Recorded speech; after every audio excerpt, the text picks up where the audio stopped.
Clip Studio Paint has two ways to minimize a canvas. You can do it with a mouse on the minimize button or with the keyboard shortcut Command M. However, when you do that, there's no keyboard shortcut or menu command to unminimize the canvas. The Bring All to Front command also doesn't work to bring back minimized canvases. You have to move the mouse to the macOS dock and click on the Clip Studio Paint application icon to bring back minimized windows.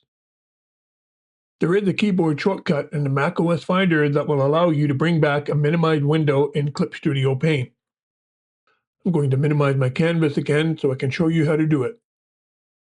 Use Command Tab to switch to a different application.